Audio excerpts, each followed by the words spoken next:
Bueno, Brenda Navarro, me consta por las firmas y por el interés que tenéis muchas, que ya la conocéis muchas, pero por si acaso.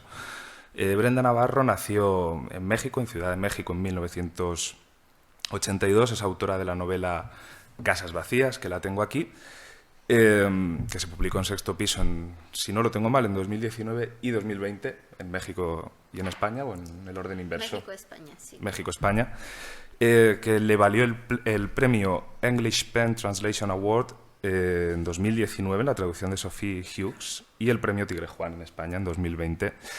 Además, ha colaborado con distintos medios periodísticos como El País, Pícara, La Marea, etc. Brenda estudió sociología, bueno, es licenciada en sociología por la UNAM y además es máster en estudios de género, mujeres y ciudadanía por la Universidad de Barcelona, diplomada en Derechos Humanos con especialidad en acceso a la justicia por la Universidad Iberoamericana y además, esto no sé si sigue en vigor, integrante del comité organizador del encuentro Escritoras y Cuidados, sí sigue en vigor. Sí. Bien. Digo estas cosas también sobre sus estudios porque creo que tienen sentido, no solo porque sea un poco la obligación habitual de las presentaciones. Entre otras cosas porque Brenda ha tenido una actividad intensa, sobre todo en los últimos años, como profesora y como tallerista también. En los últimos años ha coordinado cursos, talleres y distintas iniciativas relacionadas con la literatura. Entre los más recientes, en mayo de 2020, dirigiste el curso Mi casa es un campo de batalla en la Casa Encendida de Sí. Madrid, que fue, no sé si desgraciadamente por Zoom. Fue por Zoom. Fue por Zoom.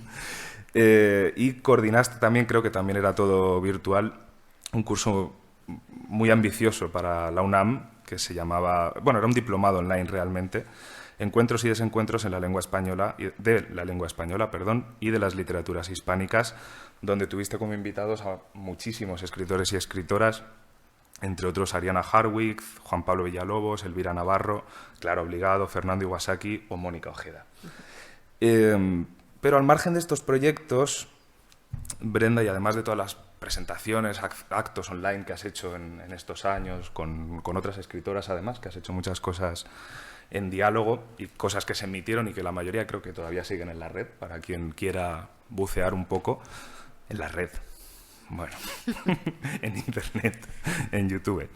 Pero sobre todo me interesa recordar o contar a quien no lo sepa que Brenda fundó y coordinó el proyecto, creo que ahora cerrado, Enjambre Literario, que fue de 2016 a 2020, era un proyecto colectivo de creación, mejor dicho, ¿no?, para dar voz a distintos escritores, que tuvo su tuvo su resultado publicado además en... Sí, si quieren ahora cuento un poco. Ahora comentamos un poco de eso.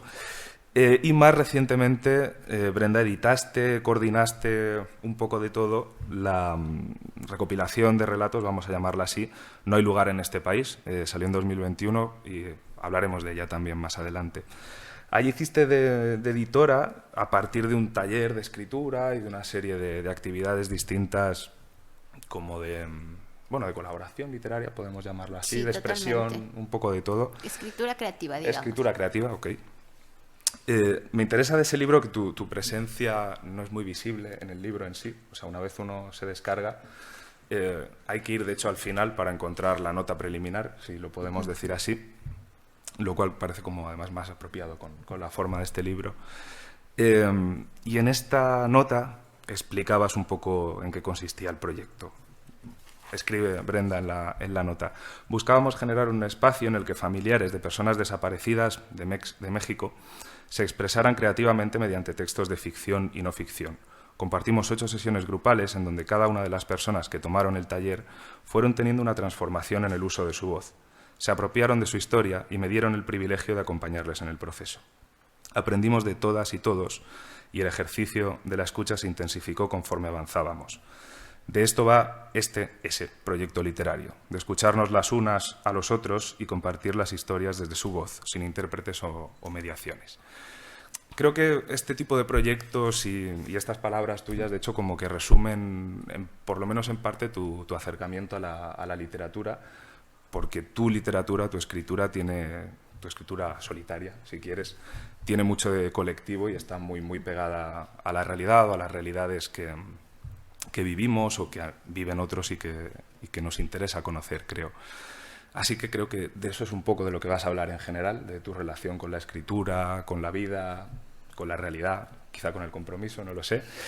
Y te voy a ceder la palabra ya. Voy a deciros que Brenda hablará un rato, el que ella quiera, cuanto más mejor, y luego tendremos una especie de turno de preguntas abierto en el que, si es posible, yo no hablaré más y hablaréis vosotras. Y si no queréis hablar, pues lo haré yo, pero Brenda, cuando quieras. Muy bien, gracias.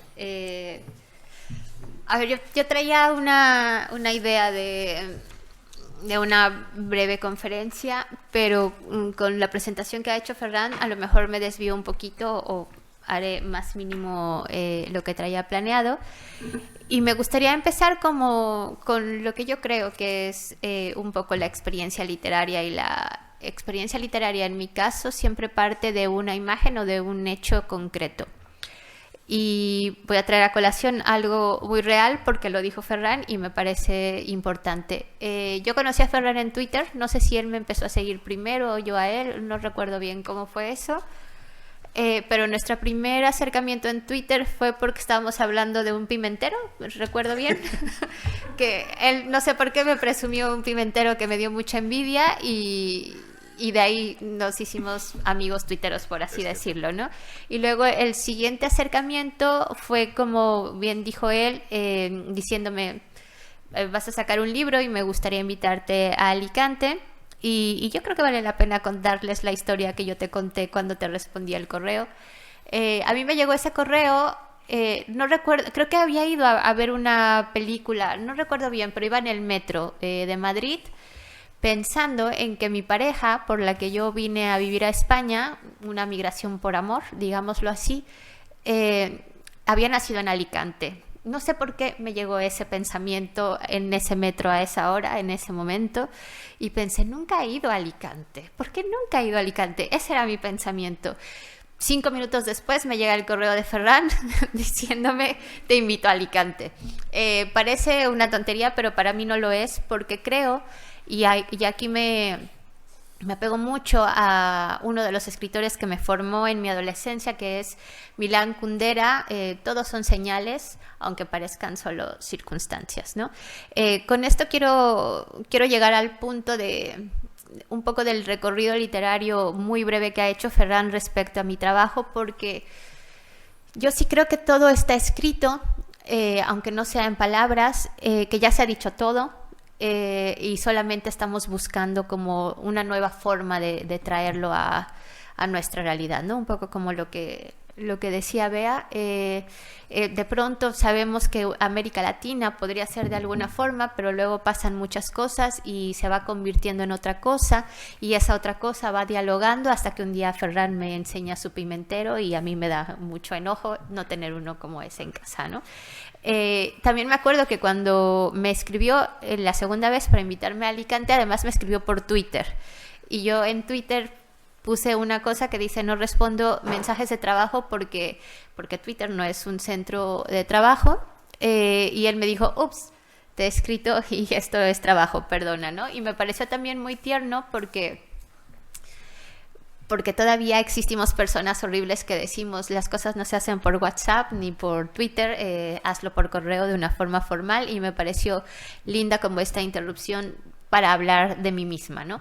Todo esto tiene que ver un poco con la presentación que les voy a hacer, pero no me quiero desviar tampoco diciendo que, en efecto, que la mayoría de mi interés por la literatura tiene que ver más con el hecho de comprender un poco el mundo en el que estoy viviendo, y tratar de traducir eso en cosas que, aunque se asemejan un montón a la realidad, en realidad son un mundo que no existe, ¿no? Y esa posibilidad que tenemos las personas, los seres humanos, de crear mundos que no existen y hacer que ese mundo que no existe además sea leído por otra persona que tú no conoces, es como de las cosas que más me vuelan la cabeza a mí, ¿no? En lo personal, así como yo fui formada por Kundera, por Benedetti, por toda esta tradición latinoamericana y norteamericana, tendría que admitir lo que muchísimo más norteamericana que, por ejemplo, europea,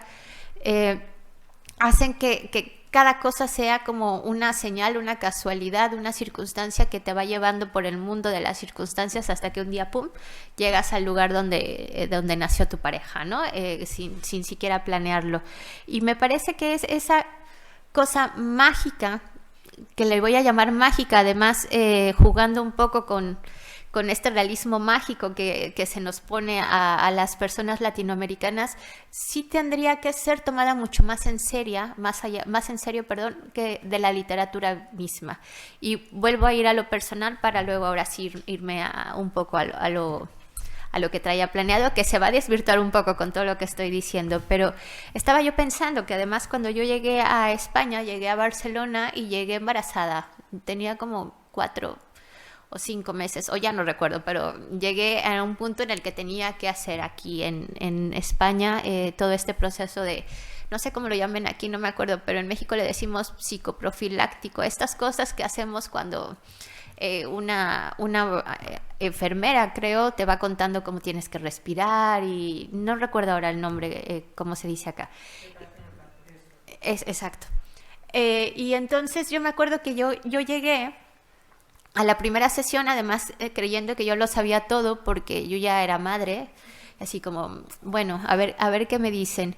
Y recuerdo que lo primero que dijo la mujer que estaba impartiendo el curso cuando me vio, porque yo era la única persona latinoamericana, dijo, bueno, esto no va a servirte porque tú y tu rebozo mágico lo van a solucionar todo, ¿no? Y me pareció gracioso, aunque después me enojó, ¿no? Era como, claro, mi rebozo latinoamericano lo va a solucionar todo.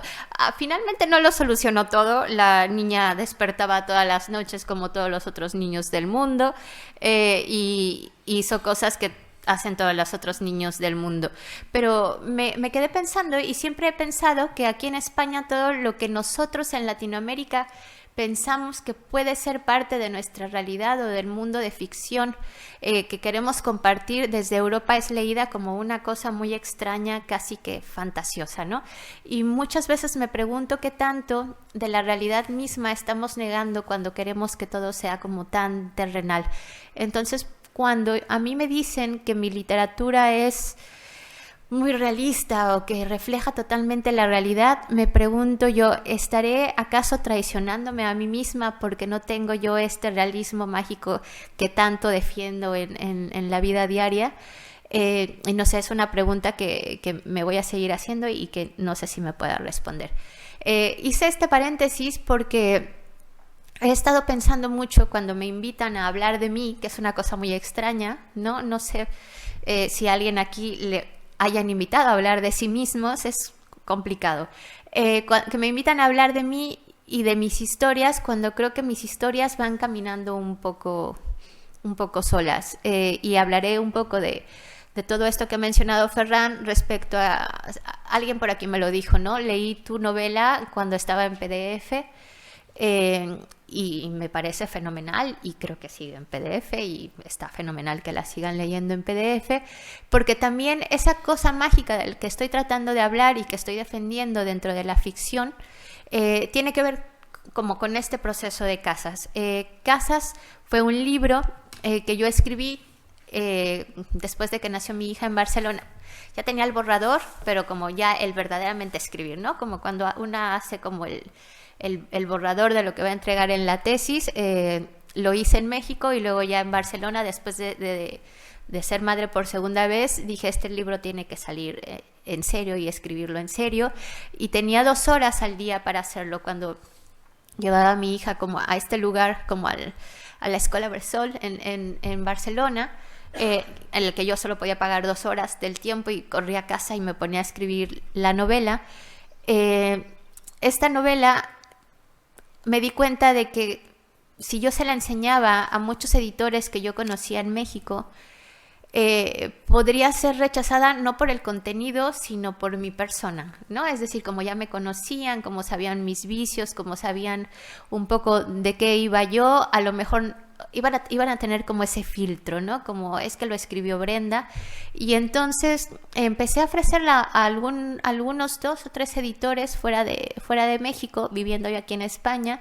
Y cuando me dijeron lo que pensaban del libro, que no fue malo, me di cuenta que lo que yo quería era que lo leyeran lectoras y lectores comunes y corrientes, porque quería justamente que no supieran quién era yo, que no tuvieran todo este background, que no creyeran que yo tenía un rebozo mágico, que no creyeran que por ser latinoamericana tenía que estar escrito de una u de otra forma.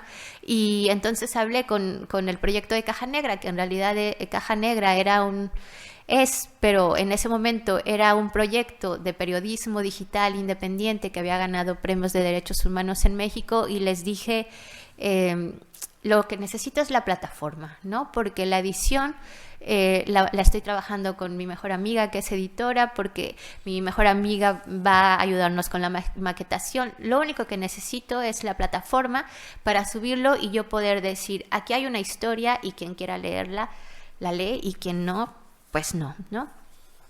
Lo que pasó después fue que la subí y de boca en boca empezó a hacer que la novela se volviera famosa en los largos y oscuros tugurios de Twitter, y después de los largos y oscuros tugurios de Twitter se fue a clubs de lectura y empezó a hacerse tan famosa, que incluso alguna vez que la fui a presentar en México ya con Sexto Piso, chicos como de 20 años me decían, es que yo la leía, abría grupos de WhatsApp y se la enviaba a todos mis amigos, ¿no? Es decir, fue una novela que mientras yo estaba en casa tratando de hacer mi vida común y corriente, estaba viviendo por sí misma una historia.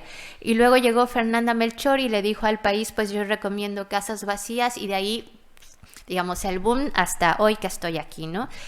Todo eso que yo sigo diciendo que tiene que ver con algo mágico, que no es mágico, sino que en realidad está pasando en estos vasos comunicantes de los que llegó a hablar Octavio Paz, por ejemplo, de que vamos conectando con ideas que suceden en un mundo que es muy superior a nosotras como seres humanas, sino se van creciendo, tejiendo ideas ahí que van conectando y que van teniendo vida propia. Para mí eso es la literatura, ¿no? Y entonces de pronto yo creía que Casas Vacías era un libro sobre desapariciones, pero vinieron muchísimas lectoras a decirme, pero es de maternidades, ¿no? Pero también es sobre mujeres y sobre violencia y todo eso. Y cuando yo escuché esta retroalimentación, seguí creyendo todo esto que les estoy diciendo, ¿no? Como el hecho literario como tal, el final de un libro siempre termina en las lectoras y en los lectores, no en lo que yo quiera decir, que a veces siempre que nos preguntan, ¿de qué va tu libro? Yo conozco muy pocos escritores que dicen, pues mira, va de A, B, C y D, y lo cuentan muy bien. Nunca sabemos realmente de qué estamos hablando, ¿no? Son justamente las lectoras y los lectores quienes nos ayudan a entender esto que traemos por ahí dentro. Todo este recorrido va por la segunda novela, que es Ceniza en la boca, que ya escribí, por supuesto, siendo ciudadana española, además, ¿no? Que es una cosa que también peleo a juego especialmente con colegas madrileños, ¿no? Que en este tema de la identidad, y que siempre me dicen, tú eres mexicana, y yo, no, pero mi DNI dice que soy española, y entonces, pero ahí es una cosa más como de picarnos como seres humanos, pero que tenía mucho que ver en mis pensamientos cuando empecé a escribir Ceniza en la boca. Dicho esto, entonces sí, ya me voy al plan inicial, que era una presentación que traigo aquí, que les prometo que no va a ser muy larga. Es esta, ¿verdad? Soy de la vieja guardia, entonces si ven que me equivoco y muevo mal y no sé qué, y aparte no veo dónde lo puedo hacer grande, ya vi.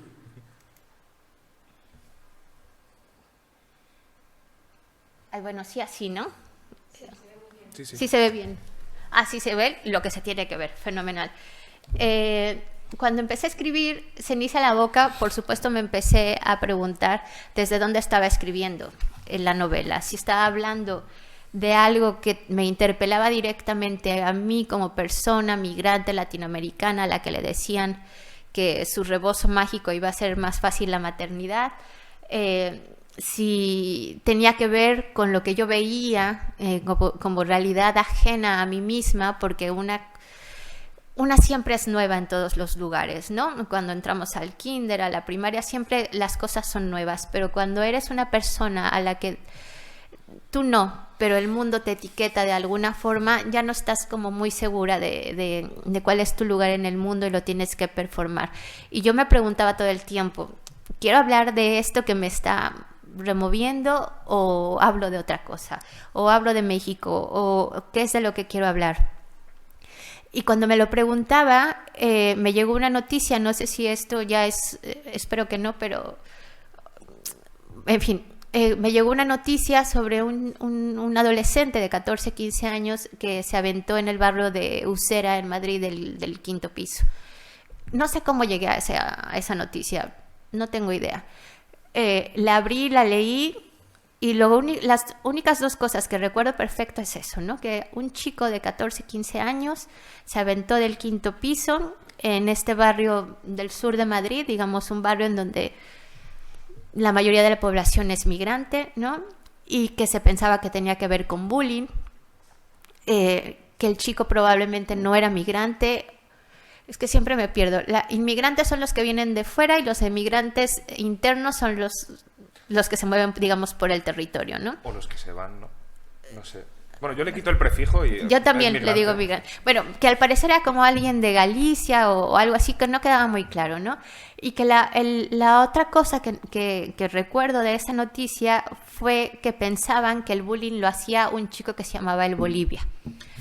Y por supuesto pensé, claro, esto va de un colegio público, esto va de un espacio donde migrantes y chicos de otros espacios tienen que ir adaptándose a una Madrid que se considera una ciudad muy abierta y lo es en muchos sentidos, especialmente a las inversiones económicas, pero que socialmente tiene sus entresijos, ¿no? Y no me lo podía quitar de la cabeza. Luego quise volver a la noticia como para guardarla en mis notas como de la novela, y no la volví a encontrar más, ¿no? Y la seguí buscando, yo decía, la estoy buscando mal, y me tenían en el buscador tratando de encontrarla y no la volví a encontrar. Ahora que la novela ya está impresa, muchas colegas periodistas me han dicho que hay un pacto, digamos, implícito, tácito, de que no se habla de suicidios en los medios de comunicación como para no incitar, ¿no? Es decir, la novela desapareció porque alguien pidió que desapareciera. Pero llegó un momento a pensar, o sea, ¿lo soñé o de dónde demonios saqué yo esta idea? Porque no la encuentro por ningún lado.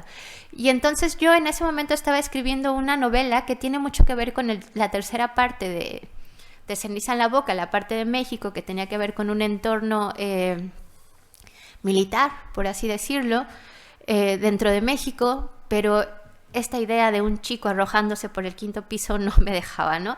Y entonces pensé, a ver, te estás cuestionando todas estas cosas de, digamos, quién eres tú, cómo haces el performance de persona migrante o no, y hay este chico que parece que era migrante, pero no era migrante, que además parecía que era sufría bullying por alguien que era migrante, no sé qué, ahí hay algo, ¿no?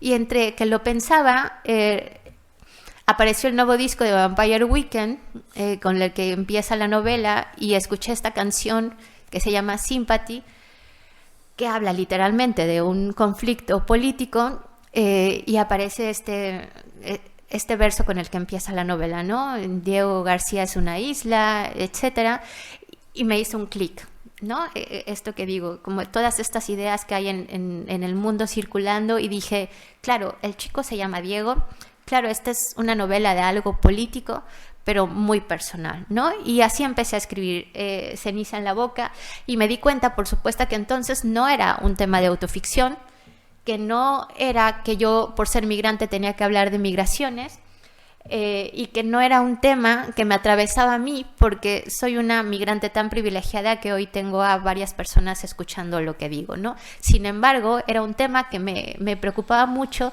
no sé si por mis antecedentes académicos, que me interesa mucho como todo el tema del activismo, o si porque creo, como lo he dicho ya varias veces aquí, que todo está tan conectado, que las ideas solamente llegan a ti y tú como escritora eres como el vehículo para hacer que esta historia aparezca, ¿no?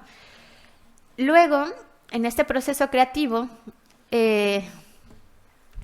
lo que me pasó con Ceniza en la boca, y era un poco lo que quería compartir el día de hoy, es que a pesar de que es un libro, creo, muy doloroso, incluso para mí, el es un libro que disfruté escribir un montón. Yo no sé ustedes cómo les va en el máster o en la licenciatura o en el doctorado, pero cuando yo hice el máster lo sufrí un montón, ¿no?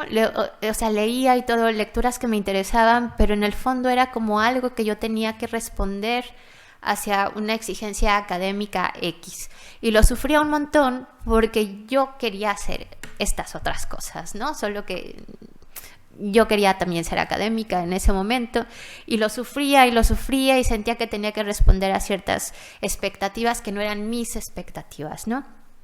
Y entonces, cuando empecé a escribir este proceso de Ceniza en la boca, lo primero que me prometí era, lo que sea que vayas a escribir, lo tienes que disfrutar muchísimo.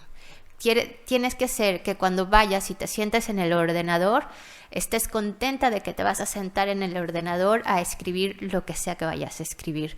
Y ese privilegio fue lo que traté de mantener a la hora de escribir Ceniza en la boca, ¿no? Y entonces pensaba yo cuando estaba escribiendo, es que de verdad lo estoy gozando un montón porque además, regresando a Vampire Weekend, porque además escuchaba una y otra vez a Vampire Weekend como para tratar de hacerlo parte de la novela. Yo soy así, un poco obsesiva, ¿no? Por ejemplo, con Casas Vacías escuchaba mucho a Regina Spektor, pero con Casas Vacías era como toda Regina Spektor, no importaba el orden. Pero con Ceniza en la boca sí fue como, en el momento, así como perro de Pavlov, en el momento en el que tú empieces a escuchar la música de Vampire Weekend, en ese momento tu cerebro tiene que entender que es el momento de gozo, de disfrute y de escribir, ¿no? Y así lo hice. Y entonces mi pareja y mi mejor amiga saben perfectamente que 2019 y 2020 y 2021 Spotify me decía, las canciones que más escuchadas era Vampire Weekend. O sea, yo creo que decían, esta tipa está loquísima, ¿no? En el algoritmo. Pero bueno, era parte de me pongo a escribir, que eso está buenísimo porque quiere decir que escribir no significa solamente cuando te metes al ordenador, sino que lo vas pensando conforme vas escuchando la música. Aquí puse como, todo esto solamente como guías para que no se me olvidaran cosas. Si yo pensaba como en, nos hacen muchas preguntas a las escritoras, y especialmente a las escritoras, ahora que lo estoy razonando, sobre cuál es nuestro método de escribir, también a los hombres, pero cuando las mujeres solemos contestar, como no tenemos ningún método, me ha pasado varias veces, como, ¿cómo no vas a tener ningún método? Y yo varias veces contestaba, no, de verdad no tengo un método, hasta que me hacían dudar de mí. Y entonces ya contestaba, bueno, sí tengo un método, pongo la música y entonces me pongo a escribir y cosas así, ¿no? Hasta que conversé con una escritora que admiro muchísimo, que se llama Nell Leishon, que supongo que alguien conocerá, que escribió una novela que se llama El color de la leche, y hablando como del proceso creativo, ella me dijo que no hay método, ¿no? No hay método. Tú dejas que hable tu inconsciente o lo que sea que hay ahí en el mundo de la literatura y no sabes nunca qué va a pasar con esa historia y tú te dejas llevar y tú lo gozas, ¿no? Entonces vuelvo a esto como, y entonces yo cuando me ponía como perro de Pavlov a escuchar a Vampire Weekend, lo disfrutaba realmente. Yo no estoy muy segura, creo que sí, lo he tratado de investigar, si la creatividad tiene que ver con todo esto que les estoy comentando de la interacción social, que además rompe como espacios, tiempos gracias a las redes, a internet, ¿no? O si realmente tiene que ver como con un proceso neurobiológico. Justamente ayer veía en Twitter, que es una de mis grandes fuentes, así como para muchos es Wikipedia, para mí Twitter es como una gran fuente. Veía en una foto que cuando tú besas a alguien que tú quieres, se te encienden, sí, se te dispara, se te activa una parte del cerebro de aquí y una parte del cerebro de acá. Y que quien está recibiendo ese mimo, ese cariño, también se le encienden otros pedazos del cerebro.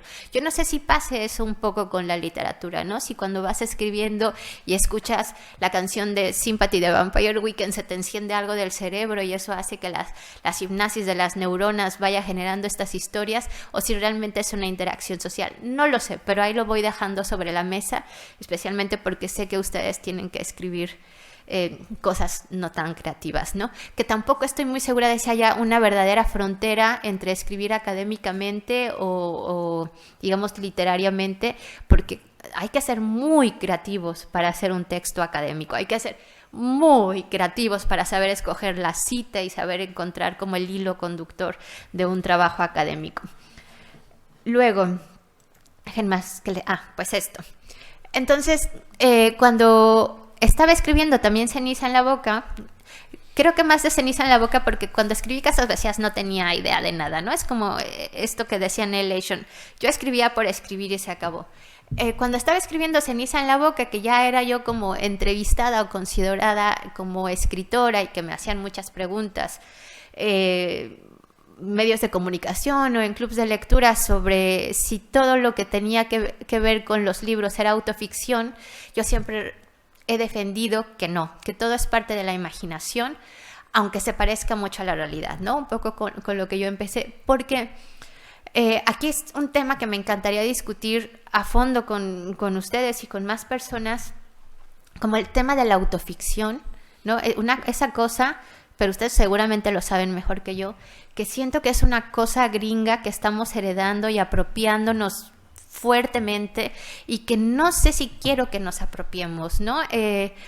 Esta cosa de la autoficción en donde yo he leído cosas maravillosas y mencionaré como a la más mainstream, que es Joan Didion, que me parece que es una genia y que lo hace maravilloso y que te interpreta maravilloso y que es una obra en sí lo que ella hace, está teniendo una influencia en la forma en la que concebimos la literatura y la imaginación que a mí no me gusta, ¿no? Porque si hablamos de autoficción, es decir, de mi experiencia muy individual, de cómo yo concibo al mundo, eso quiere decir que estoy eliminando las miles de posibilidades y de puntos de vista que hay allá afuera de mi mundo, de mi cerebro, de mis ojos, y no las estoy tomando en cuenta. Y para mí no hay un mundo más aburrido que el mundo que se mira al ombligo, ¿no? Entonces, aunque yo hablo de cosas que me interpelan políticamente, en realidad estoy hablando de vidas y situaciones de las que yo no tengo la más remota idea de si son así realmente, ¿no? Me las estoy imaginando.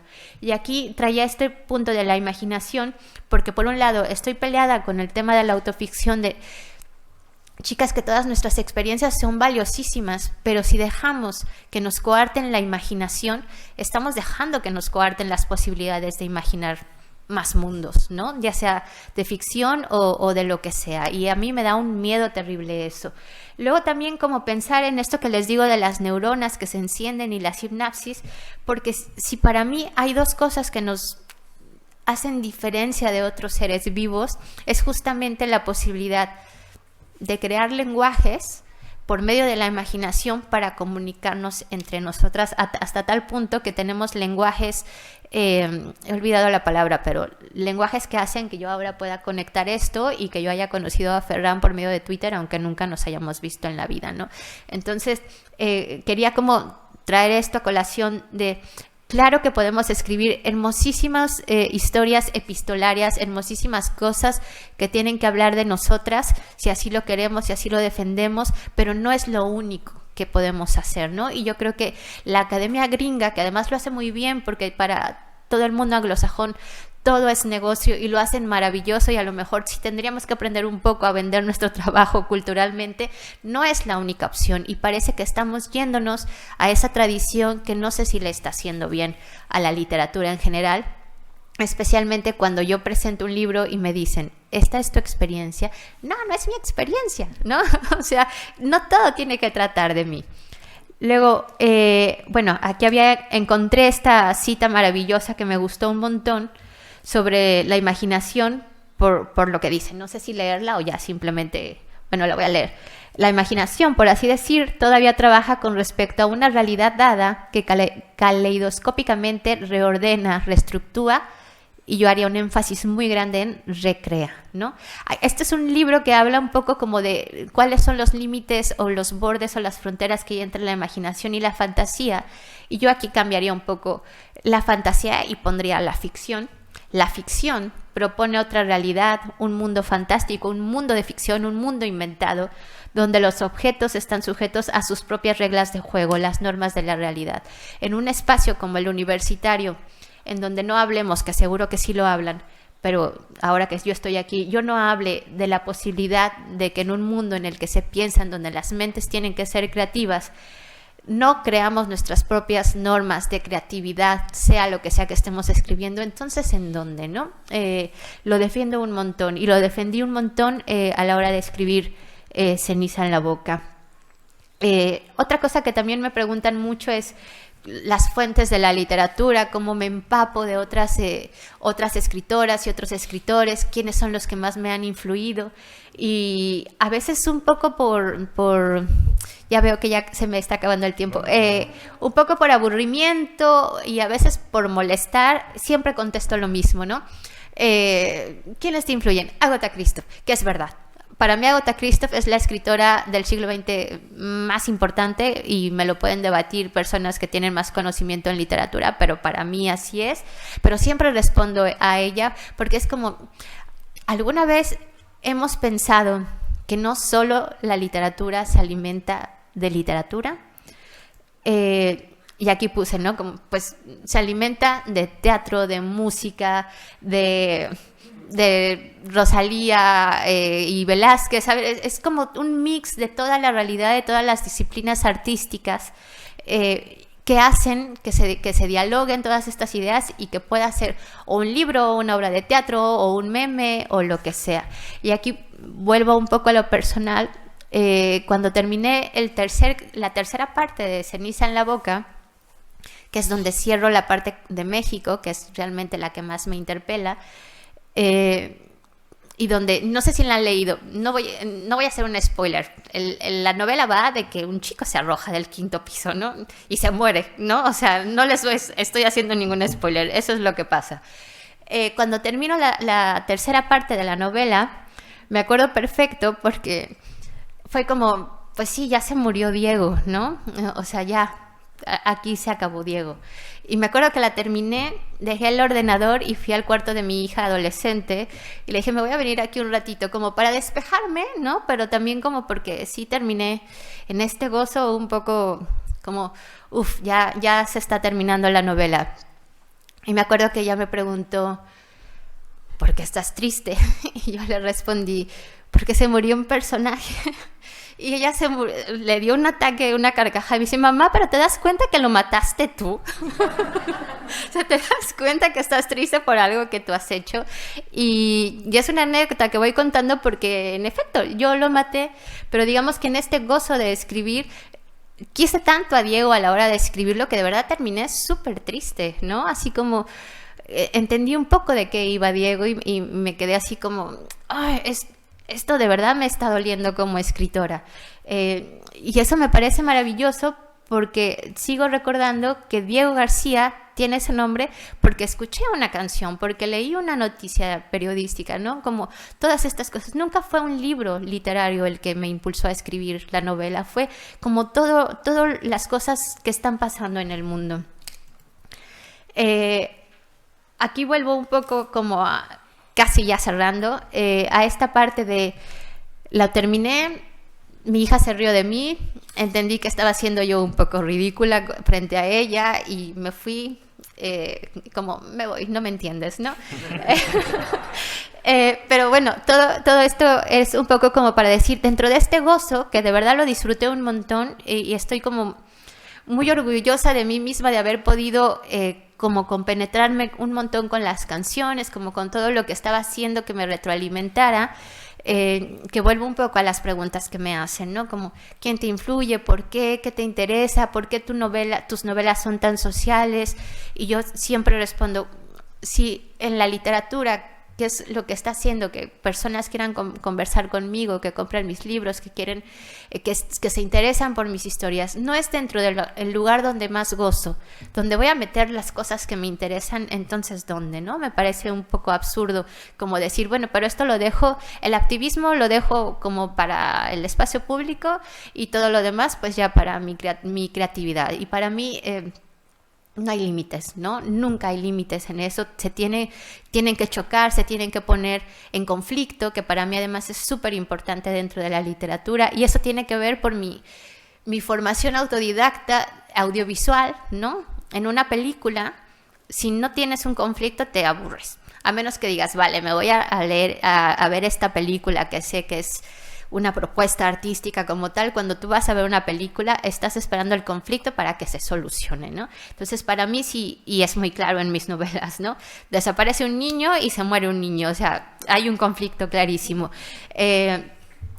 Pero todo esto tiene que ver un poco con me estoy retroalimentando de todo más allá de la literatura para que la literatura se enriquezca mucho más, ¿no? Y eso es, por eso ponía límites, no hay límites. Si me voy a poner a estudiar ciencia, que me parece que es súper importante también romper esas barreras entre todos los temas científicos, que para mí es clarísimo que la ciencia se hace las mismas preguntas que la filosofía, no sé por qué tenemos que estudiarlas de forma separada. Y el objetivo de la literatura como escritora, sentir gozo al escribir, ¿no? Como objetivo de las lectoras, sentir gozo al leerla, aunque sea una cosa que nos duela, que nos interpele, que nos quiera hacer llorar. No hablo solo de mis libros, sino de otros libros, de películas. O sea, sabemos que si vamos a ir a ver una película romántica es porque todas las que somos heterosexuales vamos a querer que el hombre sea guapísimo y que termine con la chica protagonista, ¿no? O sea, ya lo sabemos, estamos buscando ese gozo, digamos, a la hora de meternos a una obra artística. Luego, ¿para qué todo esto? Yo sí creo que tiene que ver por sabernos humanas y humanos, ¿no? Entender que el punto de vista de otra persona puede ser muy distinto al nuestro, pero que valdría la pena escucharlo.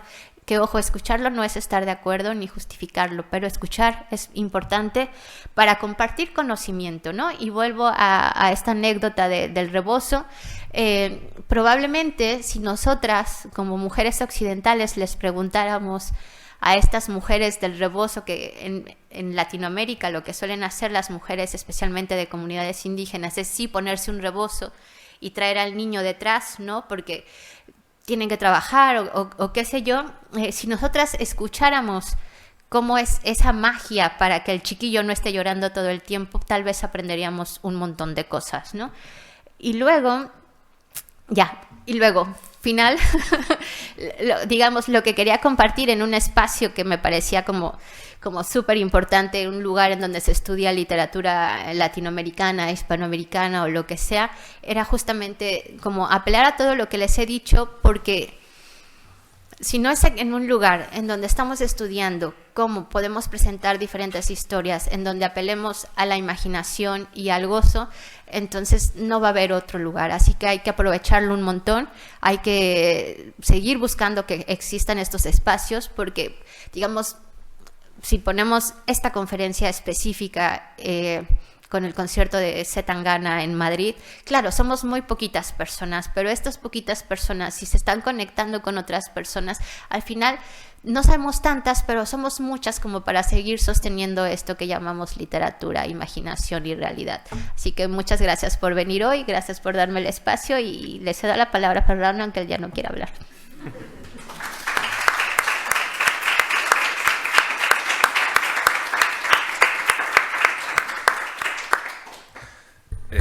Muchas gracias a ti, Brenda. He tocado el móvil y te he visto con prisa de repente, pero no era para eso. O sea, si tienes más que decir, adelante. Lo hablamos un poco antes en backstage, sobre que a lo mejor él tendría algunas preguntas que valdría la pena resaltar de por qué consideraste importante mi presencia en este lugar, así que estoy ansiosa. Bueno, a lo mejor digo alguna cosa, pero luego que me gustaría sí que hablaran los demás. Que sepas que hemos contraprogramado también, sin saberlo, pero a José Luis Villacañas, que está hoy en Alicante también. Así que no es de Zetangana, pero es de Madrid también.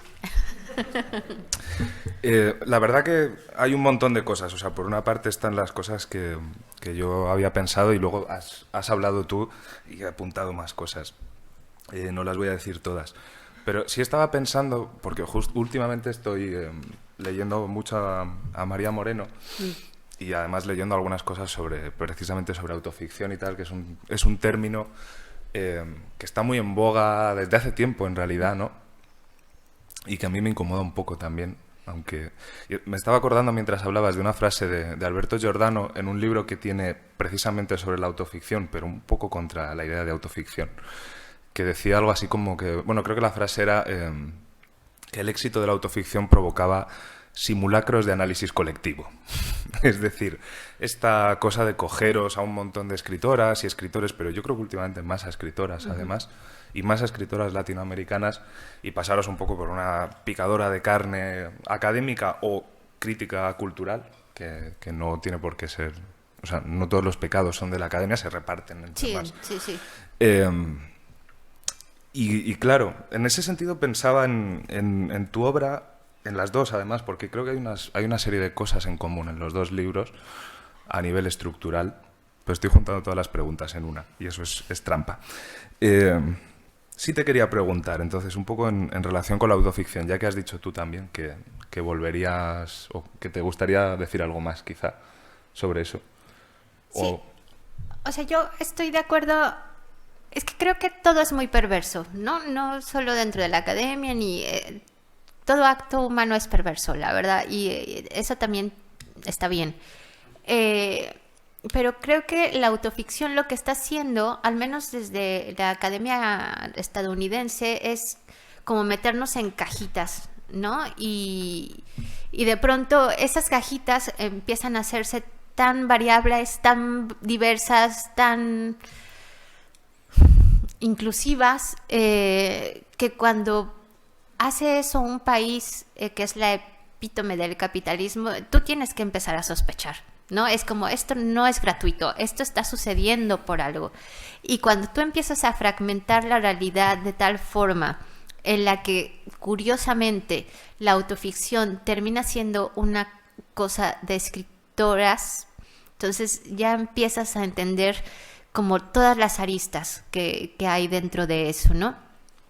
Una cosa que a mí me gusta mucho de la academia norteamericana es que, contraria a mi experiencia, esto sí es total, a mi autoexperiencia con respecto a la academia española y mexicana, pero creo que un poco más española, es que en Estados Unidos muchos amigos míos, profesores de literatura, de pronto me dicen, este semestre voy a hablar de Spider-Man y la literatura latinoamericana, ¿no? O sea, de verdad lo que se les ocurra. Estoy diciendo la cosa más absurda, pero así es, ¿no? Y tienen esa libertad de cátedra de inventarse cosas. Eso está genial, me encanta. En España no lo viví yo así, ¿no? Como es como mucho más estructurada y, digamos, más metida en las cajitas. Pero esa libertad que tenemos dentro de la cátedra académica ha hecho que la autoficción se vuelva una cosa tan comercial que las editoriales solo están interesadas en hacer autoficción, en publicar autoficción. E insisto, cuando la autoficción empieza a quitarle espacio a la imaginación, a la posibilidad de crear mundos que no existen, lo que le estamos quitando al universo de la literatura, pero yo diría casi que al mundo, es la posibilidad de imaginar otras cosas. Y vivimos en una sociedad que nos está diciendo que el mundo es espantoso, que no hay solución, que se va a acabar el mundo, que el cambio climático ya está aquí y que no vamos a encontrar la solución porque todos vamos a morir, ¿no? Básicamente esa es la historia.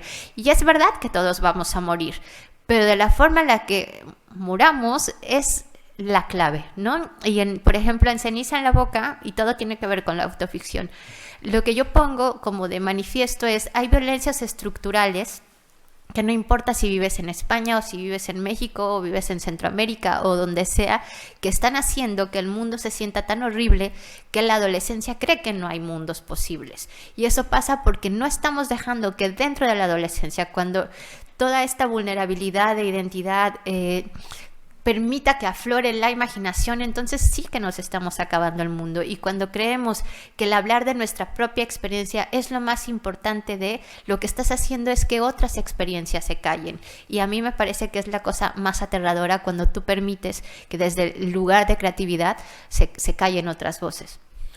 Tengo la impresión, además, de que cuando os etiquetan en ciertos grupos, que esos cajoncitos de los que tú hablas, que quizá en la prensa cultural son de un tamaño un poco mayor, pero últimamente, y precisamente porque hay más presencia en la prensa cultural o en la prensa literaria de mujeres latinoamericanas, y se habla de este... Creo que para muchas de vosotras, además, ya empieza a ser un poco cansado que se hable de el boom de las escritoras latinoamericanas. Y creo que precisamente quizá por eso y por la dimensión de la autoficción que se aplica a casi todo, os van metiendo en cajoncitos que siempre parten de lo temático. Es decir, estas novelas, el gótico latinoamericano, las maternidades disidentes, que sí, son cosas que están ahí, que están en Casas Vacías, por ejemplo. Aquí hay otra madre que no... En Ceniza en la boca hay otra madre que no encaja en los ideales, por supuesto. Pero te pregunto a ti si no te parece que al encajonaros a partir de parámetros temáticos se suele borrar la parte estética de vuestra obra, que creo que en tus novelas, precisamente, sobre todo al leerlas una detrás de otra y comparar qué cosas tienen en común a nivel temporal, espacial, estructural, y en qué cosas difieren, en qué cosas unas se comprimen y otras se expanden, yo diría que es uno de los puntos fuertes de tu narrativa, y no están sujetos a la temática, están sujetos a tu arte literario. No sé qué opinas de esto. Pues te agradezco un montón eso, porque sí es verdad. Hace poco en Barcelona Negra nos invitaron a Núria Bendicho, que es una escritora catalana muy buena, por cierto, a Fernanda Melchor y a mí a una conversación, y nos hacían esta pregunta de el boom latinoamericano, ¿no? Y Fernanda y yo, bromeando, decíamos, lo único que queremos del boom es el dinero que tenían los escritores del boom, ¿no? Claramente es lo que nos interesa ahora mismo. Lo decimos en broma, pero un poco en serio, ¿no? Porque todas quisiéramos tener una vida digna, pero también porque hubo una época, y creo que fue 2021, en el que cada que hablaban de una escritora latinoamericana, el boom latinoamericano, el boom latinoamericano. De hecho, yo hice una broma en Twitter sobre esto, sobre el boom latinoamericano, y yo sé que llegó porque me lo comentaron, y se dejó de hablar del boom latinoamericano dentro como de esto, pero hicieron una cosa que me causa mucha gracia. Cuando Fernanda habló de mi novela en 2019, en 2018, en El País, ella dijo, Brenda es quizá el secreto mejor guardado de la literatura mexicana, ¿no? Y luego, como ya todas las escritoras latinoamericanas dijimos que no somos el boom, que eso invisibiliza un montón, que eso hace que no hablen de nuestra obra literaria, sino como de encajonarnos en esto, empezaron a decir que todas las escritoras, si ustedes se meten y ponen el secreto mejor guardado de... Y entonces ya a Liliana Colanzi ya le han dicho así, a Mónica Ojeda también le dijeron así, a Vanessa Londoño, ¿sabes? Es como del boom, ahora somos el secreto, pero ¿cuál secreto? O sea, no hay ningún secreto, las están publicando, están siendo conocidas, no es ningún secreto, ¿no? Estás en Bogotá 39, pero es un secreto, ¿no? Exacto. No. Entonces, sí. yo creo que es más como... Y lo entiendo porque las colegas periodistas y los colegas tienen también sueldos súper precarios y responden a un jefe y responden a una vida periodística muy, muy castigada, ¿no? Y entonces a ellos también les piden, ellas pueden proponer un montón de cosas, pero ellos les piden que respondan a ciertas cosas que saben que va a dar. Es decir, no es la culpa de quienes lo escriben, sino de estas etiquetas que es muy difícil romper, pero que cuando nos dan el micrófono decimos que ni somos boom, que sí somos la bomba, que gracias por reconocerlo, pero que no va de esto y que ojalá sí hablaran como de nuestra técnica. Y esto lo decimos muy seguido. A nosotras nos dicen esto, el gótico, mi literatura es comprometida socialmente, saben, como siempre tiene una etiqueta, pero eso no lo reciben escritoras anglosajonas o francesas aquí en España, ¿no? O sea, lo digo por mi experiencia. Cuando hablamos de hecho, ni españolas, ¿no? Acabo de leer el blurb de la novela de Lucía Littmayer y ustedes, fíjense, no dice nada de su origen y habla del trabajo literario, Y eso es lo que nosotras queremos. Hablen de nuestro trabajo literario, hablen de lo que estamos escribiendo en un sentido estético, y ya si luego quieren que hablemos de América Latina y nos vayamos a comer tacos y mariachis, fenomenal, pero cuando estemos hablando del trabajo, trátenos con el mismo respeto que tratan a Lucía y a todas las demás escritoras, ¿no? Creo que es lo mínimo que nos merecemos. Sí, confieso que es que además se te escapa, aunque no quieras. Yo hace poco empecé a leer Cauterio, y también condicionado a lo mejor precisamente por la academia, sabiendo que Lucía Ligmaer lleva toda su vida en España, ya por no tener, no tiene ni acento, y que es interesante por muchas otras cosas. Y yo todavía empecé a leer la novela pensando, es Argentina, a ver si encuentro ahí. Claro. Y a las 10 páginas así dices, pero ¿por qué tienes que leer así? Si no, en este caso no toca, ¿no? Bueno, antes de seguir yo tirando de esta libreta, que está un poco castigada también con temas, prefiero que preguntéis, si tenéis, que seguro que sí tenéis muchas cosas que preguntar.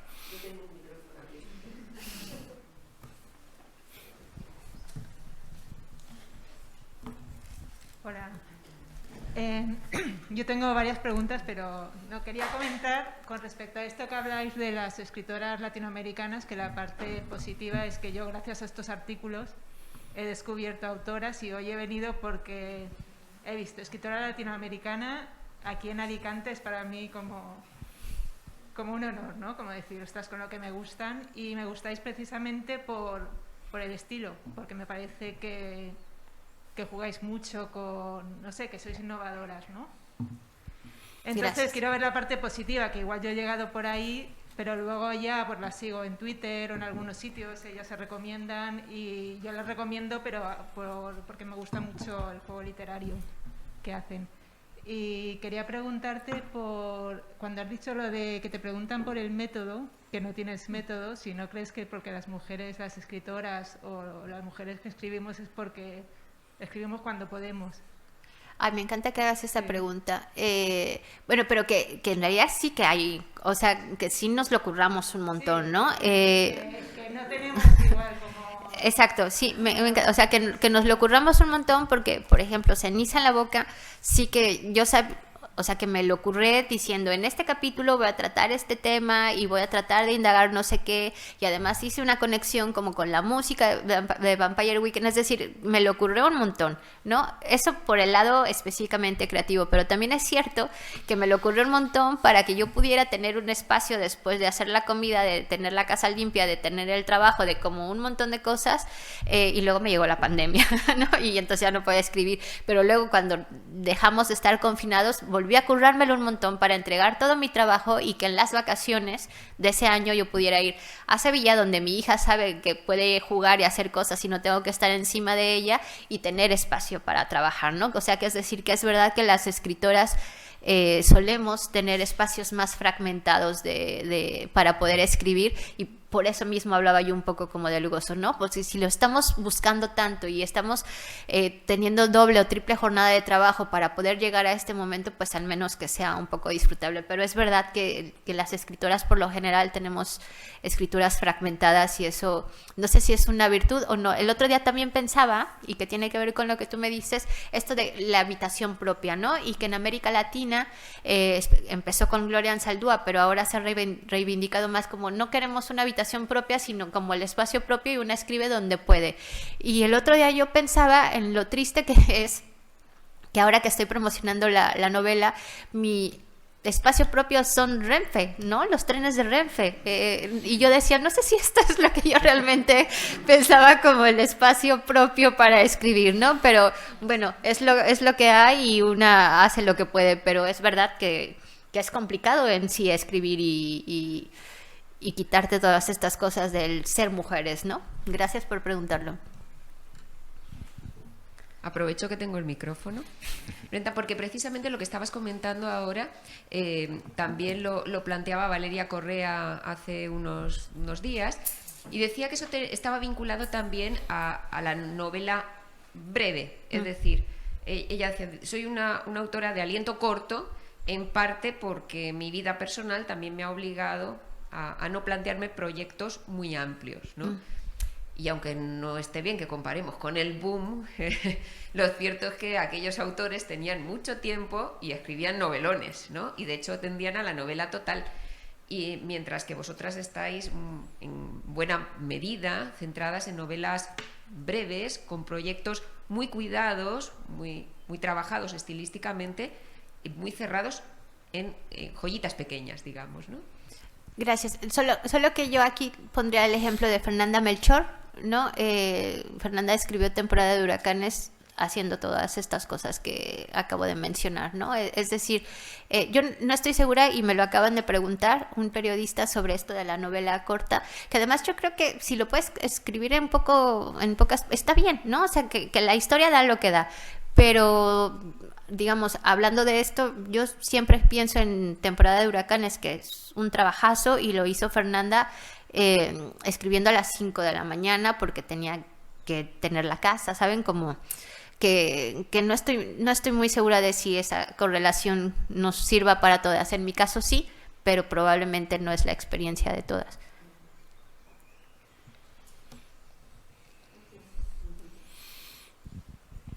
Buenas tardes. Hola. Yo fui la que le dije que había Sí, encontrado por internet, que me parece que lo hizo muy bien porque ese boca a boca ha permitido que la conociéramos. Sí, sí. Y luego nos ha predispuesto para la segunda novela. Yo quería decir varias cosas, sobre todo eso del boom de mujeres, yo a veces lo he repetido, pero no me parece peyorativo porque yo llevo muchísimos años, y ya me conocen por aquí, que ando siempre buscando mujeres jóvenes, precisamente de América Latina, porque creo que tienen otra forma de decir las cosas que ya aquí nos hemos acostumbrado y no nos dicen casi nada. Entonces, esa es una de las razones por las que yo llevo buscando mucho tiempo este tipo de literatura. Entonces, esta cantidad de escritoras que se expresan de distinta manera y que nos llegan tanto, a mí me encanta. Eso para empezar.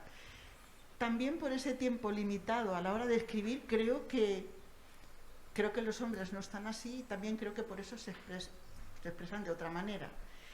Y luego, a mí me ha interesado mucho la forma también, porque a mí me ha llegado mucho creo que es una especie de oralidad, lo que como lo escribe, muy espontáneo, aunque sea muy trabajado, pero así nos llega.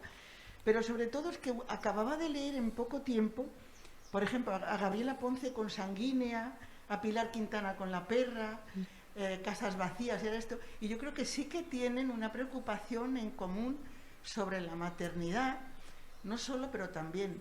Y ahí aparecen las relaciones de pareja, relaciones padres e hijos, o madres, sobre todo hijas, relaciones entre hermanos, que yo creo que, no sé, me parece a mí que en la literatura española no lo encuentro tan así.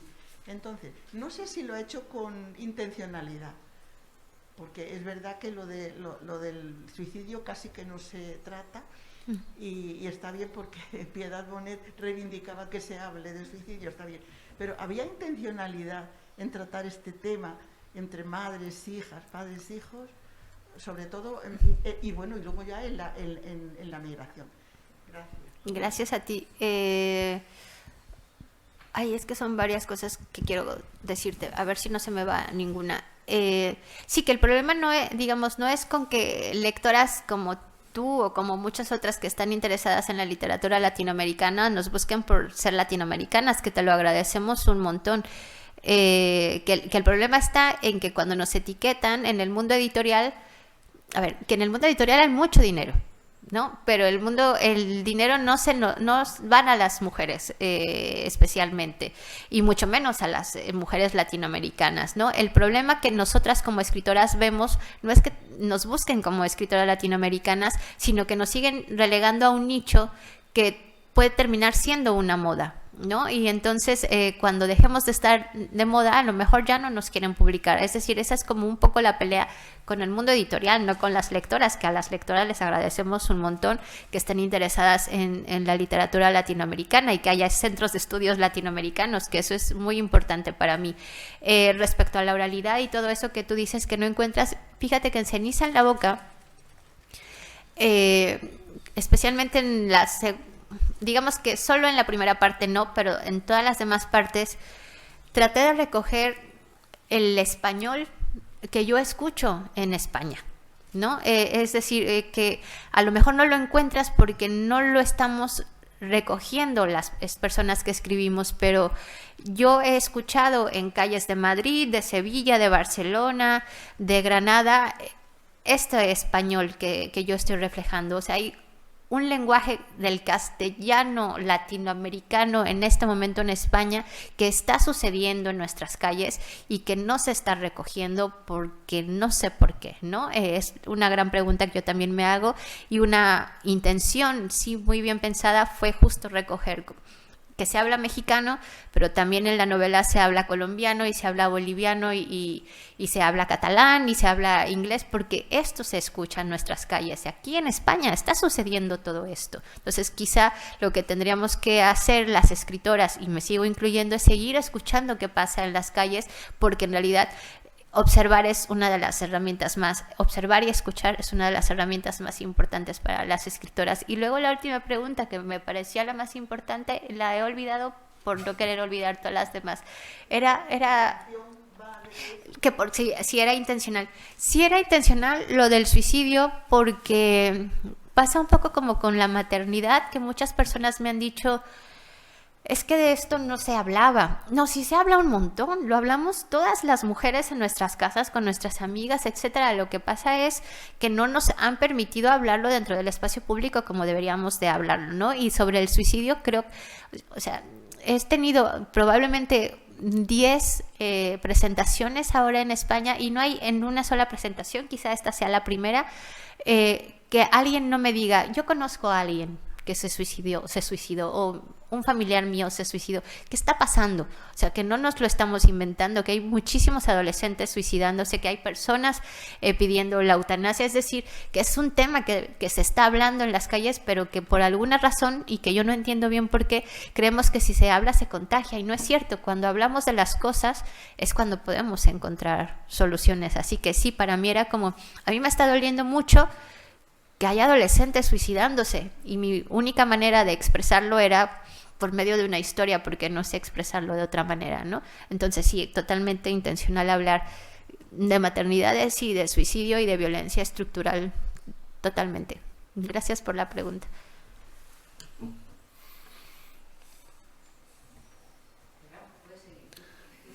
Puedo, pero ¿cómo vamos, Beat? Seguimos un poquito más. ¿Alguien más quiere por ahí detrás?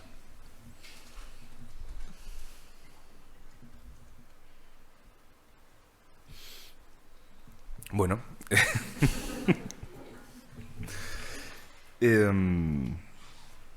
Sí, no sé, ahora no sé por dónde retomarlo yo, Brenda. Pero bueno, retomando el hilo de justo de lo que estabais comentando ahora, hay una cosa que creo que se repite también en las dos novelas, está muy presente en Ceniza en la boca, y es que cuando abordas estos temas, porque las dos novelas de alguna manera empiezan, mejor dicho, y en mi opinión están organizadas en torno a un trauma o un evento traumático, ¿no? Que además en los dos casos se resuelve. Se plantea ya en las primeras páginas, como que... Pero tu manera de construir la estructura, y aquí me gustaría incluso que me corrigieras o discutieras, porque no sé cómo es, pero me da la impresión de que las dos novelas en realidad lo que hacen es gravitar en torno a esa cosa que está en el principio, ¿no? O sea que para empezar, digamos que el centro de las novelas está desplazado de alguna manera, o al contrario, las novelas están como desplazadas, pero... Yo diría que tu construcción temporal en las dos novelas tiende a ser como circular o quizás saltos, pero todo el rato está ese evento, ¿no?, al que se vuelve todo el rato. Y esos eventos, que en el primero es la desaparición y el rapto, en realidad, ¿no?, de un niño, todo lo que conlleva, y en el segundo caso es el suicidio de Diego, me interesa quizás, no sé si quieres decir algo al respecto, cómo toda esa especie de tragedia que se contagia al resto de personajes, porque además ocurre eso, ¿no? La tragedia va tocando a los otros personajes y va despertando una especie de ecos en ellos, donde nadie, en realidad todo el mundo tiene algo, como comentabas, ¿no? Decía que me interesa cómo ninguno de esos personajes, o casi ninguno de esos personajes, es virtuoso. Es decir, ni Diego a veces es un capullo, y su hermana nos lo explica. La hermana... Ninguno es un personaje idealizado, y no están idealizados ni siquiera después de haber sido como tocados por la tragedia, incluso cuando la óptica sobre la madre en ceniza en la boca, perdón, cambia según avanza la novela. Al final la óptica es la de la protagonista, que es su hija, ¿no? Pero vamos, quiero decir que al final ninguno o casi ninguno de los no sé si Nagore aquí, que aparece, que te lo dije cuando lo leí, dije, mira, está aquí. Nagore sí que aparece un poco como un ser de luz, quizá. Pero el resto de personajes, insisto, a pesar de estar como tocados por la tragedia o inundados por ella, tú haces una cosa que creo que es muy interesante como novelista, y no sé si incluso es lo que hay que hacer, que es que no tienes mucha piedad con ellos desde el punto de vista humano, ¿no? O sea, no están redimidos por eso, y precisamente por eso son más reales, más interesantes. No sé qué piensas de eso y si lo construyes pensando en eso o en otra cosa. Oye, sí, que no sé por dónde empezar porque has tocado muchas cosas. Sí, ahora sí que me he comprimido todo aquí, un poco.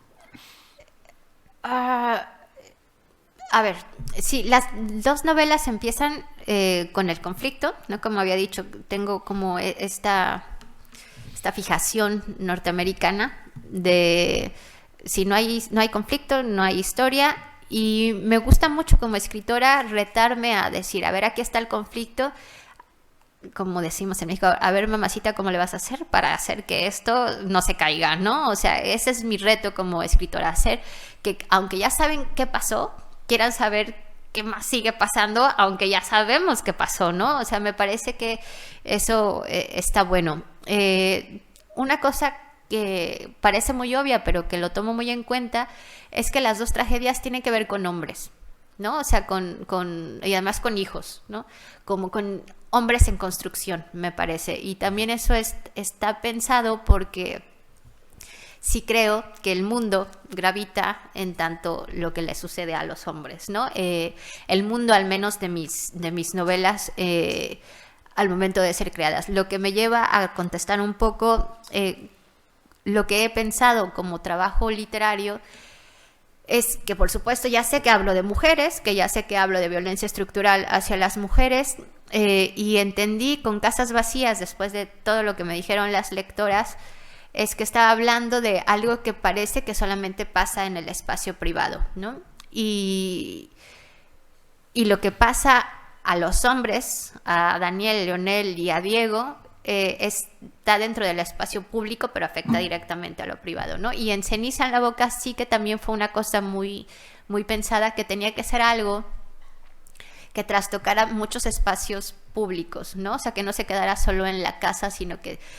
afectará a la escuela, al trabajo, como a todos estos espacios donde las mujeres también están presentes y que no siempre parece que lo entendemos así socialmente.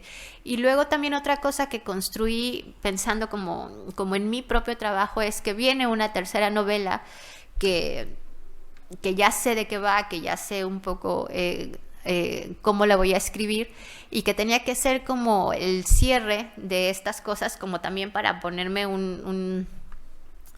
se me viene en inglés un challenge, un objetivo, ¿no? Así como mi objetivo es, vale, ya sabes que sabes escribir así, ¿no? ¿Qué más? Entonces, digamos, la tercera novela, digamos, como que cierra esto de las violencias estructurales dentro de las mujeres, y luego quién sabe qué vaya a pasar, ¿no? Pero sabía que tenía que cerrar con la tercera novela, y aquí respondo un poco a lo de Nagore. Es verdad que Nagore es leída como un ser de luz, y es verdad que es eso, ¿no? En Casas Vacías, y por eso decidí ponerla en Ceniza en la boca y quitarle esa luminosidad, digamos, y volverla humana otra vez, ¿no?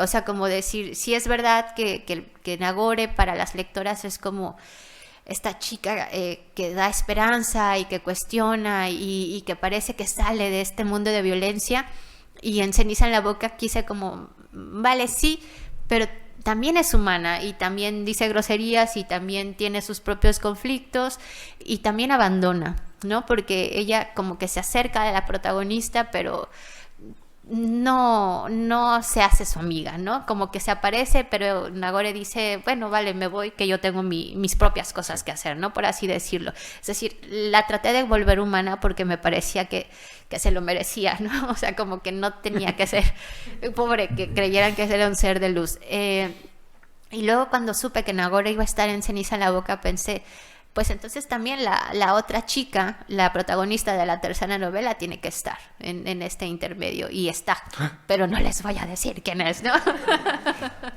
Bueno, ya has vendido una. Entonces era como, esto también lo pensé como, sé que aparece esta otra personaje que va a estar en este otro universo, que acababa de leer en Twitter, que me decía alguien que acaba de leer Ceniza en la boca, Nagore, ¿no? Me decía, no sabía que había un Brenda universo y me encantó. Pues en este Brenda universo hay ya otro personaje que no tiene que ver con, pero que está relacionada como con todas las preocupaciones de esta, espero, primera etapa de mi trabajo. Y luego, si se me fue otra cosa, recuérdame lo que sea importante.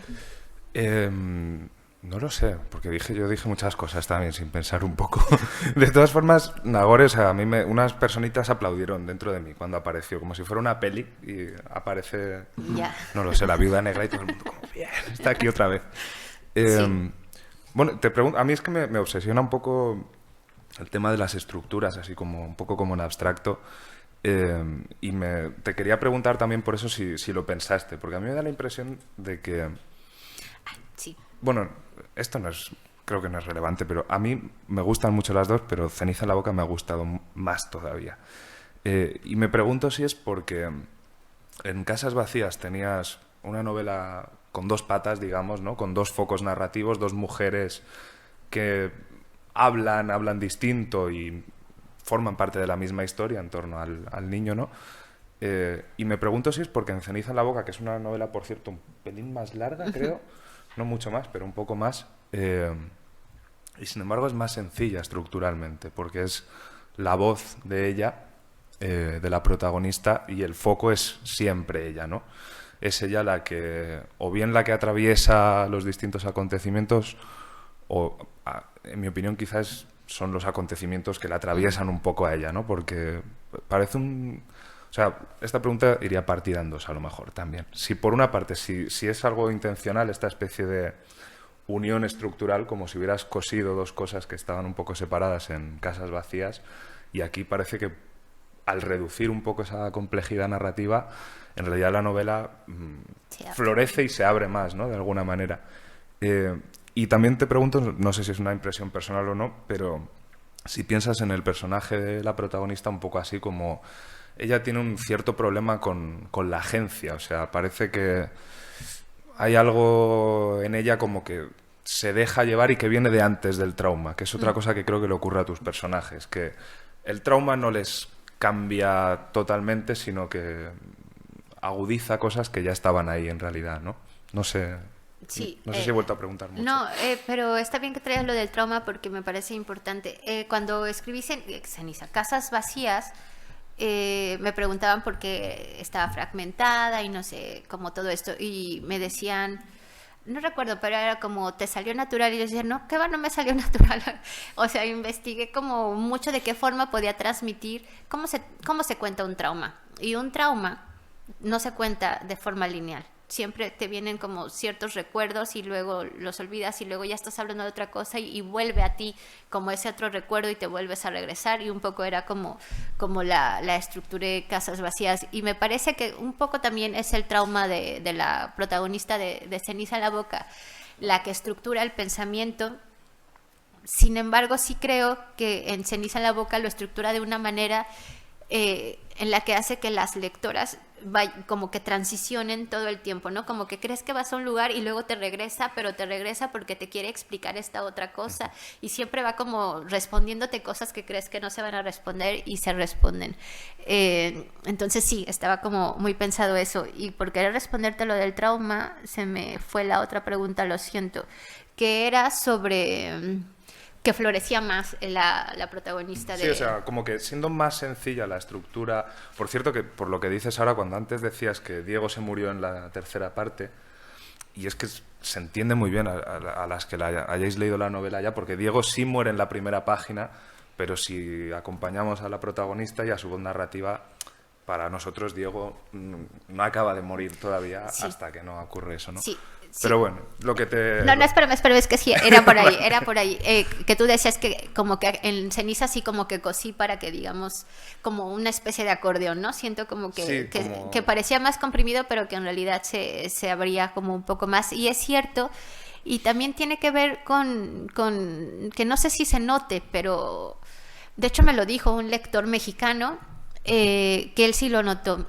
En la primera parte la protagonista habla de una forma, y a partir de la segunda parte empieza a cambiar su forma de expresar, ¿no? Y esto me parecía importante ponerlo porque es como que la primera parte es esta persona que todavía no termina de desprenderse de México ni de Diego, ¿no? Y luego pasa todo lo que pasa en Barcelona, o sea, como que tiene su propio crecimiento hasta llegar a la tercera parte en la que ya se vuelve como, digamos, como esta personalidad que la entiendes más, y luego llega la última parte en la que ya se vuelve un poco más comunitaria, porque es cuando meto mucho como todo el lenguaje del que les hablaba, ¿no? Como boliviano, colombiano, etcétera, porque sí hay una transformación de la personaje, de la primera parte a la última parte, pensada y transmitida así. Y es que la tengo en la boca y cada que te lo quiero responder se me olvida, pero era que florece, que el trauma... No, simplemente era... sí, creo que estás hablando de ello. O sea, yo a lo que me refería es como al haber dos focos narrativos y dos voces, digamos, enfrentadas en casas vacías, uno pensaría que Ceniza en la boca va a ser más sencilla, o la peor manera de decirlo, que no comparto, pero sería decir que va a ser más pobre, por así decir. Y ocurre lo contrario. Al comprimir el foco narrativo en una única persona, que sin embargo cambia más, se mueve más y es más atravesada por circunstancias distintas, parece que la novela hace pues eso, como un árbol, ¿no? Como de un solo tronco, pero va como explotando más. No sé si te da esa impresión o si lo pensaste así. Sí, te digo, un poco sí, porque para mí... ya me acordé lo que quería decir. Vale. Para mí, en la cuarta parte, que es en donde ella ya tiene que tomar decisiones, ¿no? Tenía que ser ya como construida desde este lenguaje que, insisto, le daba más voz a las primas, ¿no? Que es cuando ella habla y todo. Pero lo que te quería decir respecto a la primera, bueno, a la protagonista, es que para mí, y lo pensé muchísimo, era una cosa que decimos en México y que también se dice aquí en España, pero en México se dice de forma muy despectiva, que son los ninis, ¿no? Que ni trabajan ni estudian, y que ella era una nini mexicana, ¿no? Que ni trabaja ni estudia, pero no porque ella no quisiera trabajar y no quisiera estudiar, sino porque las circunstancias hicieron que ni una cosa ni otra, ¿no? Y cuando la estaba escribiendo, claro que escuchaba todo el tiempo a Vampire Weekend, como lo consta en Spotify, pero también se me venía mucho a la mente una canción de Los Auténticos Decadentes, que no sé si la conozcan, es un grupo argentino, que no me acuerdo ahora, pero este verso se me venía mucho a la mente, que dice: porque yo no quiero trabajar, no quiero ir a estudiar, no me quiero casar.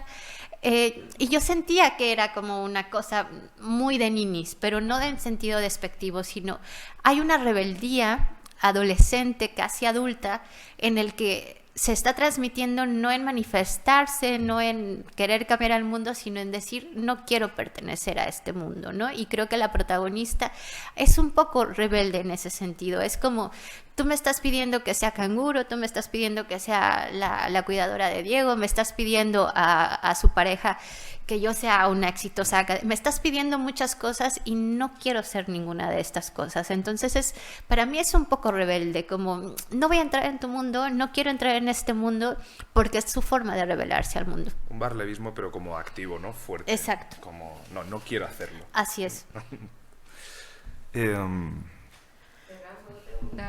Por favor, sí. Vale. Mira, solo quería preguntar, si no quieres no me contestes, porque Tengo curiosidad por saber qué escritores y escritoras te interesan a ti ahora mismo. Pues mira, ya dije ahora, Nuria Bendichó, me parece que es muy potente. Se llama, su libro, su primera novela se llama Tierras Muertas y me gusta tanto que me lo traje para seguir leyéndolo ahora aquí en la noche.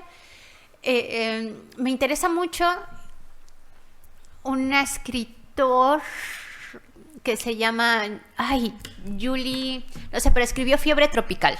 Es una persona que creció en Colombia, que se fue a Estados Unidos y escribió esta novela en Spanglish. Entonces, no me acuerdo, es que soy pésima con los nombres, pero además ella transicionó a hombre, entonces ya no me acuerdo cómo hay que decirle, o más bien, como me metí mucho en la cabeza que hay que decirle Julie, se me olvidó su apellido, ¿no? Pero ella me interesa mucho, el Spanglish me interesa muchísimo, porque aunque tú no sepas inglés, lo entiendes, y eso es una cosa increíble, ¿no? Que eso me lleva a decirte que estoy muy interesada en ganar mucho dinero para poder irme a Cádiz, a la frontera con Gibraltar, para escuchar se me fue el llanito, ¿no? Y saber qué se está escribiendo ahí, por ejemplo, y cómo se está escribiendo ahí. Me interesa un montón el llanito, creo que es algo que tenemos que estar viendo. Me interesa mucho, ahora mismo me están interesando mucho escritores anglosajones que me hacen reír. Además, uno de mis escritores favoritos son Nick Horby y este otro escritor que no me acuerdo cómo se llama, pero que escribió una novela no traducida al español y que me da mucho enojo, que se llama Come to the End, que es un poco como una novela que hace como The Office, que se burla de todo el mundo del corporativismo y de verdad te está hablando de suicidios, te está hablando de un psicópata y te estás riendo todo el tiempo. Ese tipo de literatura me está llamando un montón de la atención y como ya decía hace rato, y esto no lo hago para molestar, de verdad creo que Agatha Christie la tenemos que leer todas las personas y ahí lo copio literalmente. No lo voy a lograr, ¿no? Pero ya hizo una trilogía en la que en sus distintos libros tú crees que habla de una cosa y cuando escribe el segundo libro dices, vaya, está hablando de esta otra cosa, y luego en el tercero dices, no, que estaba yo totalmente equivocada, en realidad estaba hablando de esta cosa, y terminas como, pero ¿de qué estaba hablando? Y te ayuda, te hace pensar muy fuertemente en el poder de la palabra. Elfriede Jelinek me gusta muchísimo. Y déjame pensar alguna otra que me guste, así que ahora mismo me apasione. Pues no, ahora no me acuerdo. Pero yo creo que si te lees a Agatha Christie, a Elfriede Jelinek y a Nuria, me parece que ya tienes para leer un rato. A ti. Bueno, yo no tengo en sí una pregunta, pero solo quería comentar, pues, mi experiencia leyendo el libro, porque soy estudiante de literatura hispanoamericana y claro, pues nos dieron una lista de libros para leerlo y hacer un trabajo final. Y bueno, pues acabé escogiendo el tuyo, el de Casas Vacías. Gracias. Y no me lo he leído entero aún, pero bueno, que estoy más o menos por la mitad y la verdad es que me está como impactando mucho. Como nunca me había leído un libro como de este tipo. Es como que lo veo muy explícito en el lenguaje. Y como que lo veo también como, no sé, todo lo que pasa es como que me resulta un poco agobiante, al menos para mí. Es como que hay muchas frases que se repiten y como que cuando se hablan de cosas en plan sexuales, como que son muy explícitas y me resulta como un poco incómodo en algunos momentos, ¿no? Pero bueno, es como que nunca había leído algo así, también como que me impacta, pero bueno, tampoco es algo malo. Solamente es como, ¿qué es esto? ¿Qué es esto, no? Y claro, digo, ¿qué libro me ha recomendado la profesora? No sé. Y bueno, pues eso, simplemente que, no sé, me quedé un poco loca cuando vi una frase que ponía, quería que Fran supiera que mi vagina olía a sexo. Digo, ¿qué es esto? ¿Qué me estoy leyendo? Y nada, simplemente eso que me impactó un poco. Pero bueno. Pues muchas gracias. Creo que te va a seguir impactando, lo cual está muy bien y tampoco tienen que gustarte. Eso también está muy bien. Lo que yo tomo como un halago es esto que te incomode, porque creo que mi intención es incomodar de alguna forma, incluso a mí escribiéndolo, ¿no? Así que yo lo tomo como un halago. Muchas gracias. ¿Y cómo se te ocurrió? O sea, no sé, en plan, ¿qué se te pasaba por la cabeza para escribir sobre estas cosas, en plan tan explícito? No sé. Pues mira, uno de mis colegas y amigos más entrañables con quien hablo todos los días, aunque sea un pequeño tweet por mensaje directo, pero siempre hablo con él, que es Yuri Herrera, que es un escritor de México también. Justo acaba de trabajar Casas Vacías en su clase y me dijo, ya me acordé por qué no quería leer tu libro, es que es muy pinche incómodo, ¿no? O sea, me dijo, ya no me acordaba lo terrible que es. Y yo me acuerdo que la primera vez que lo leyó, y aquí te fallo porque no me acuerdo el nombre del director, pero hay un director muy bueno norteamericano que hizo una película horrible pero muy bien hecha sobre un grupo de personas, hombres que violentan sexualmente a una mujer, ¿no? No es la única película, pero es como la más famosa y en fin. Y él, aquella primera vez que la escribió, me dijo, eres el nombre del director, porque eres muy incómoda, me molestas, no quiero leer esto, y así, pinche Brenda, ¿qué tienes en la cabeza, no? Y yo le contesté, no lo sé. O sea, yo no sabía que esto iba a ser tan incómodo, yo creí que así se podía hablar, ¿sabes? Y se lo respondí a él y te lo respondo a ti. No sabía que podía ser tan incómodo, pero no creo que sea tan incómodo como para no leerse. Sí, pues así me sale, ¿qué te digo? No lo supo responder en ese momento, no lo sé responder ahora, pero que sepas que no eres la primera que me dice que es incómodo y que mi mejor amigo casi me dice, no quería leer tu libro. Así que, insisto, te digo, no necesariamente es malo. Puede ser, perdona, eres de introducción, ¿no? Sí. Puede ser una manera de... Creo que el trabajo lo va a leer Esther y no lo voy a leer yo, pero puedes hacer el trabajo a partir de ahí, de por qué es incómodo, qué es lo incómodo en esa escritura o qué es lo que te parece oscuro. He dado clase 15 segundos, perdón, pero igual lo puedes leer desde ahí, puede ser interesante también. Que las mujeres incomodemos un poco. A veces los que incomodan son los hombres y la gente no se altera tanto, ¿no? Y cuando es una mujer que escribe un poco distinto es como, uy. Entonces me gusta, no lo he leído aún, pero a mí me han entrado ganas de leerlo al escuchar esas frases. Muy bien. Muy bien, gracias. Muy bien. Beatriz, creo que no sé si hay alguien más, pero...